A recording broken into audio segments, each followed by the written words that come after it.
Добар ден, драги ученици! Вие се наоѓате во училницата на Едуино. Моето име е Елизабета Теодосиевска, предметен наставник по македонски јазик во Основното училиште Јана Московински во Скопје. Денешната наставна единица е наменета за учениците од 8 одделение и гласи речнички состав на македонскиот јазик според потеклото на зборовите. Доколку го користите учебникот кој што е на вашиот екран, оваа лекција се наоѓа на страницата број 50, а додека јас зборувам, слободно може да го застанете видеото и да запишете некои поважни работи. Да почнеме. Што треба да научиме на овој час? Треба да научиме што е тоа лексика, што е тоа лексикологија, што е тоа лексикографија, како се дели лексиката и од какви видови зборови е составена нашата лексика. Целите кои што треба да ги исполниме за овој час, учениците да прават разлика во лексичкото значење на зборовите во зависност од нивното потекло, да усвојат нови поими, содржини и правила од областа на лексикологијата и лексикографијата. На почеток да се подсетиме на некои знаења кои што ги имаме од минатите одделенија. Подсетете се за лексичкото значење на зборовите: пароними, синоними, антоними и хомоними. Какви видови зборови се црно и бело или лекар и доктор? Која е разликата помеѓу зборовите индиец и индијанец? Се сеќавате, нели, дека според лексичките значења зборовите се делат на синоними, хомоними, антоними и пароними. Кои се кои? Синоними се зборовите кои што имаат различна форма, различно ги пишуваме, меѓутоа имаат приближно исто значење. Тогаш лекар и доктор, нели, би влегло во оваа група. Исто така синоними се основа, база, темел, подлога, значи неколку различни зборови кои што комплетно различно ги пишуваме, меѓутоа имаат некое блиско значење. Хомоними зборовите кои што имаат иста форма, а различно значат. Во различни реченици, употребени нормално. Блок, например. Блок за цртање, нели, она тетрадка, хартивче на кое што може да нацртаме нешто, стамбен блок. И така натака. Или играм во фудбалот лево крило, а птицата, например, има крило, авионот има крило и така натака. Антоними зборовите кои што имаат спротивно значење: црно, бело, дебел, слаб, високо, ниско и така натака. И последната група пароними, кои што се слични по изговор и по пишување, слични, меѓутоа различно звучат и различно значат. Например, метален и ментален, фактура и фрактура. Значи блиски се, слични се, меѓутоа слично ги пишуваме и слично звучат, ама комплетно друго значење добиваат, друго значење имаат. Во оваа група, нели, ќе влезат индиец и индијанец. Сега веќе да научиме некои нови термини. Значи, зборуваме за зборови и сите овие зборови всушност представуваат лексика. Што значи лексика? Значи, лексика е целиот зборовен фонд на еден јазик, односно збир на сите зборови кои што еден јазик ги користи. Па според тоа, нели, секој јазик си има и своја лексика. Лексика на македонскиот јазик, лексика на англискиот, лексика на германскиот, албанскиот и така натака. Што ќе биде пак лексикологија? Лексикологија е дел од лингвистиката што го проучува составот на зборовите на еден јазик, односно делот од науката за јазикот која што ќе го проучува составот на зборовите на еден јазик. Што ќе биде пак лексикографија? Лексикографијата е исто така дел од лингвистиката, меѓутоа таа се занимава со принципите на составување на разни видови на речници и со нивната, нели, практична примена, што значи дека лексикографи ќе бидат оние луѓе кои што се занимаваат со изработка на речници. Дали тоа ќе биде речник на македонскиот јазик, речник на некој странски јазик и така натака, се едно. Сега, да го објасниме, значи, што значи тоа лексиколошко значење на зборовите. Секој збор си има своја форма и своја содржина, што значи дека секој збор има своја граматичка и своја лексичка страна. Во средина овде ви е даден еден збор, тоа е зборот маса. Ако го разгледаме граматички, нели му ги гледаме ние неговите надворешни карактеристики на овој збор ние можеме граматички, нели од граматичка гледна точка, да го разгледаме на неколку начини. Прво можеме да го разгледуваме од аспект на фонетиката. Па ќе кажеме дека овој збор маса е составен од 4 гласа: М, А, С и А. Дека има две согласки во него, дека има две самогласки, самогласките се А и А, согласките се М и С. Значи го разгледуваме од неговата фонетска страна. Како е составен, нели, од кои гласови. Можеме да го разгледуваме од морфолошка гледна точка. Например, да кажеме дека тој збор е именка, дека е во еднина, дека е во женски род, дека можеме да го членуваме, дека може да му го смениме бројот и така натака, па од маса да станат масата, масава, маса на маси, во множина, нели, масите.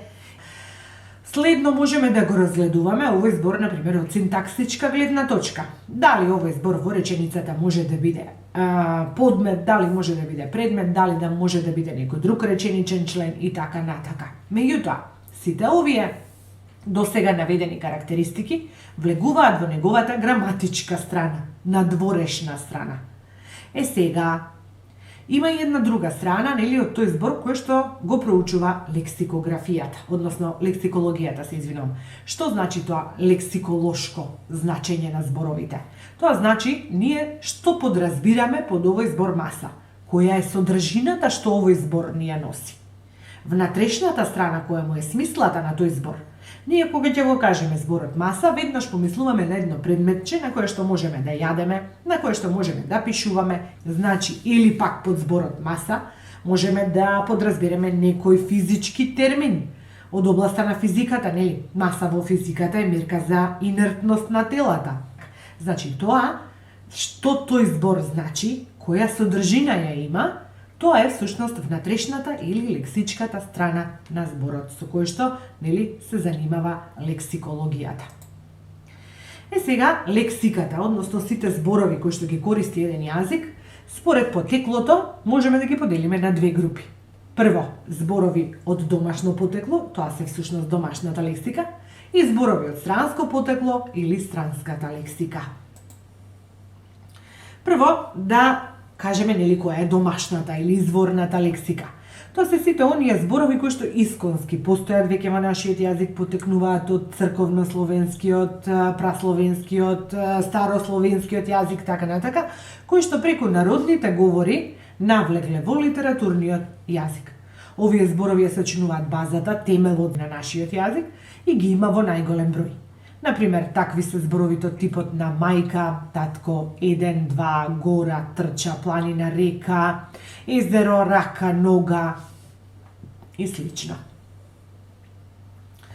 Странската или туѓата лексика, овие зборови навлегуваат или директно од некој странски јазик, или посредно преку некој трет јазик, нели, во нашиот јазик, и потоа се одомакинуваат, нели, стануваат дел од нашата лексика, од нашите зборови.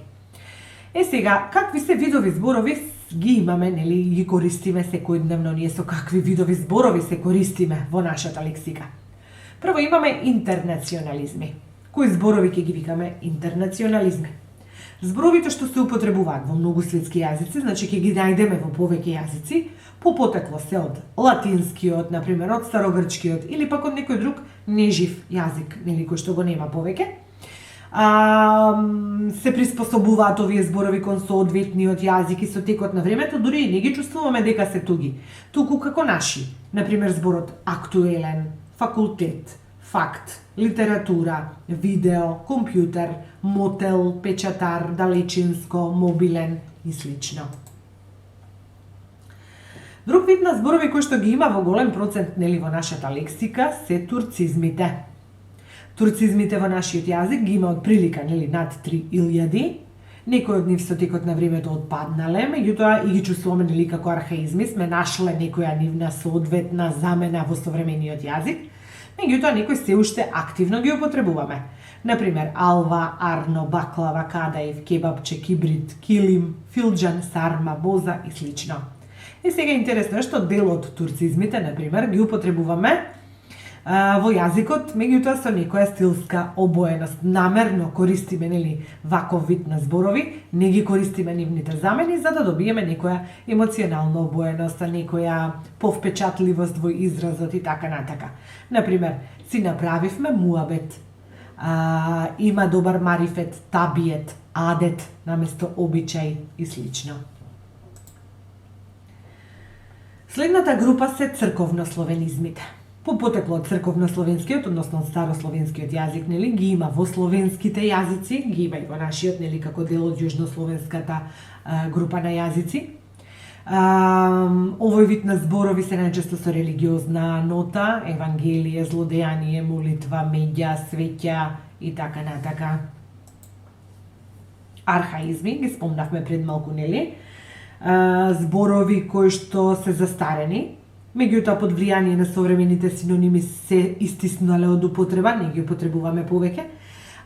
Предметите и појавите кои што ги означуваат се уште постојат во нашиот реален живот, меѓутоа постојат, ги користиме се некои други современи зборови. Сме ги замениле веќе со некои други современи зборови.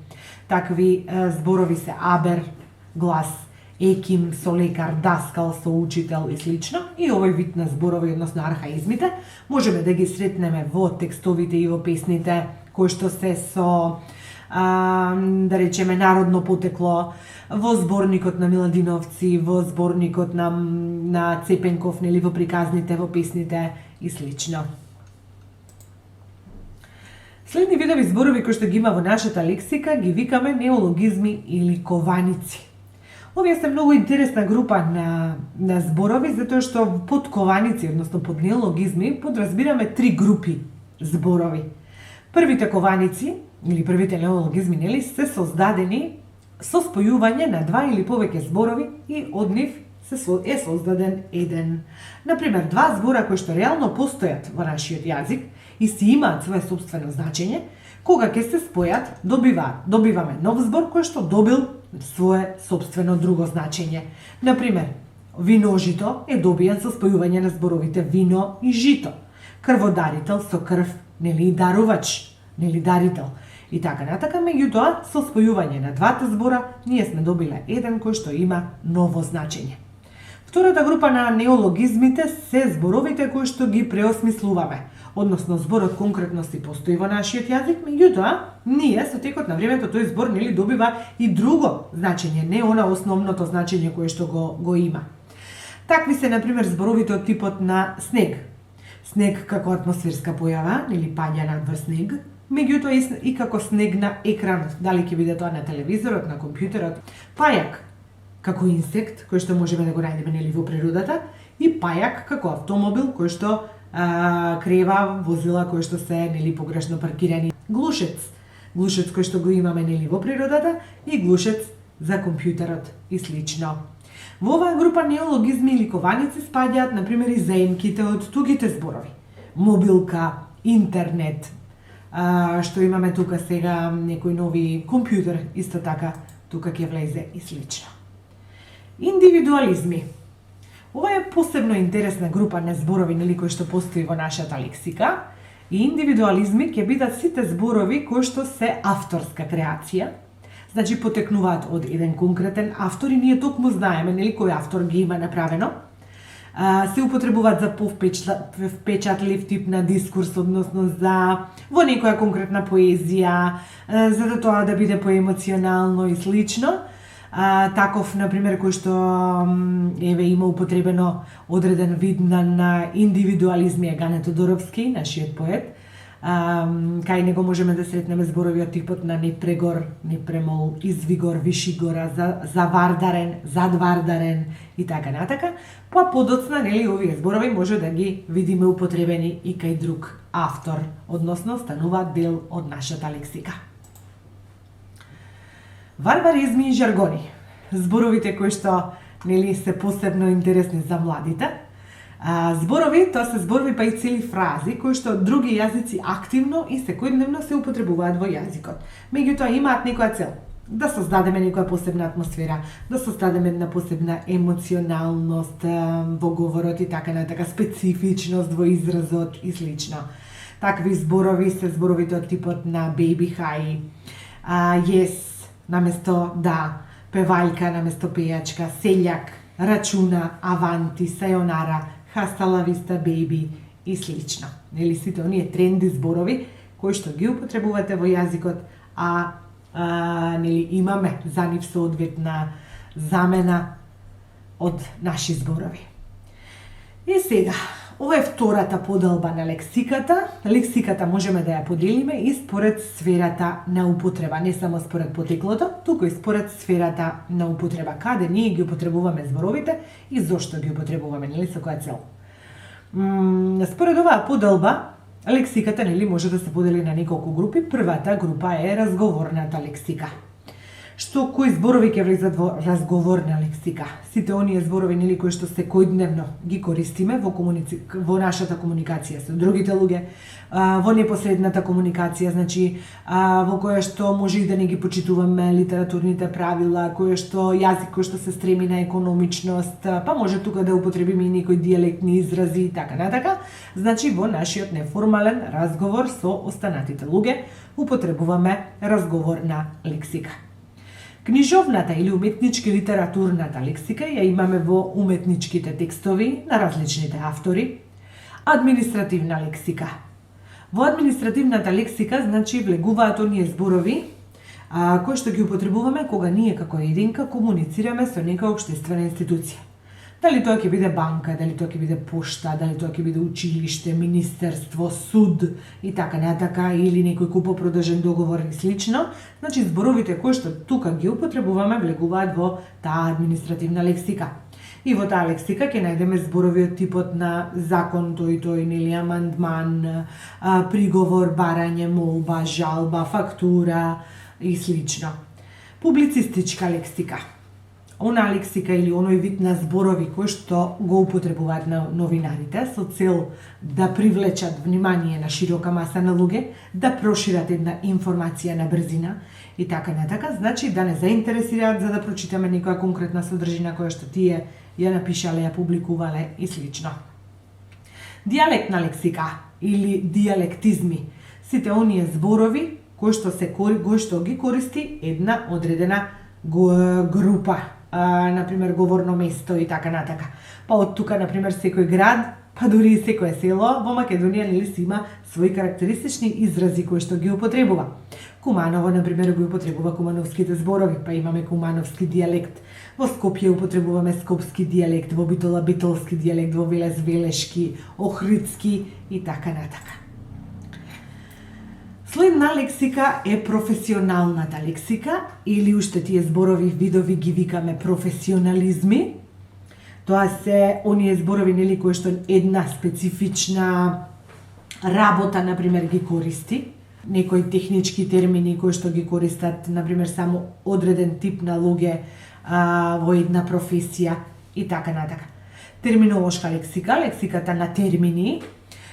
Тие термини можат да бидат од областа на науката, од областа на техниката, од областа на културата и слично. И во овој вид на лексика, например, еве термини кои што можеме да ги сретнеме во физиката.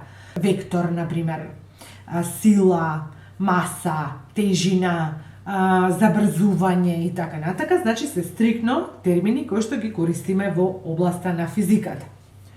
Жаргонска лексика и арго јазици. Тоа се оние, нели, зборови кои што ги употребуваме со цел да добиеме некоја емоционална обоеност во нашиот јазик, некој специфичен тип на израз и така натака. И арго јазици или арготизмите интересни се тоа што, нели, тоа се одреден тип на знаци кои што ги користи одредена група на луѓе, договорни, однапред договорени, нели, и кои што за останатиот тип на луѓе, нели, не можат да бидат, не се достапни, да речеме. Таков тип на арго јазик, например, имате вие кога комуницирате со вашите другарчиња. Па употребувате емотикони, употребувате разни смајлиња, разни, не знам, сликички и така натака. И скратување на зборовите кои што, например, некој кој што не го познава вашиот јазик, нели, вашиот тип на израз, не може да го прочита. Например, вашата баба, доколку ви го земе мобилниот телефон и да сака да ви ги прочита пораките, нема ништо да свати, затоа што вие употребувате еден куп на зборови кои што самите си ги разбирате, нели, меѓусебно, меѓутоа Останатите генерации веќе се надвор од вашиот зборовен круг. Што значи вие сте си креирале некој свој ваш арго јазик. Сега на вашите екрани има едно кратко квизче кое што треба да го решиме. Првата вежба бара вака: пронајди ги турцизмите и архаизмите во следните реченици. Шетајќи со мајка ми по чаршијата во еден излог догледав кондури баш какви што барав, се извинувам. Не се ептен, не се бендиса, ми го расипа кејфот и не ги купив. За оваа работа кадијата ги викна муфтијата и расип бег. Аскерот беше изгонет од касарните. Чорбаджи Трајко беше загрижен, беше нападнат царевиот утјумат.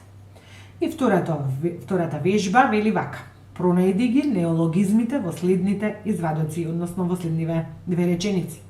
Од пазуварките вадеа кожени париносници и под Б јас црната несрекница до гроба мума. Тоа е реченица на Владо Малески. Решете го квизот. Доколку тоа го сторивте, решението би требало да изгледа од прилика вака: турцизми и архаизми во првите реченици се кондури, ептен, бендиса, кејфот, кадијата, муфтијата, аскер, чорбаджи, утјумат. Сите овие зборови се дел од зборовите кои што веќе не постојат, значи ги нема во нашиот современ речник, меѓутоа се дел од нашето минато и се веќе заменети со други зборови или пак се комплетно излезени од употреба. Неологизмите во следните две реченици беа пазуварки, пазуварките, париносници и до гроба мома. И сега пред вас се наоѓа една чек-листа за самооценување, на кое што треба да одговорите со не, да или делумно на следниве прашања. Првото прашање: дали ја сватив содржината на денешната лекција? Дали можам да објаснам што е лексика и лексикологија? Дали знам како се дели лексиката според потеклото? Дали можам да наведам неколку видови зборови кои се користат во јазикот? Доколку на овие прашања или на повеќето од нив одговоривте позитивно, тогаш вие сте ја сватиле денешната наставна единица. Задача за дома. За следните туги интернационални зборови пронајди соодветни синонимски замени со зборови од нашиот јазик: аверзија, адекватно, активно, иницира, креира, преферира и пролонгира. Јас ви благодарам на вниманието. До следното видување. Довидување.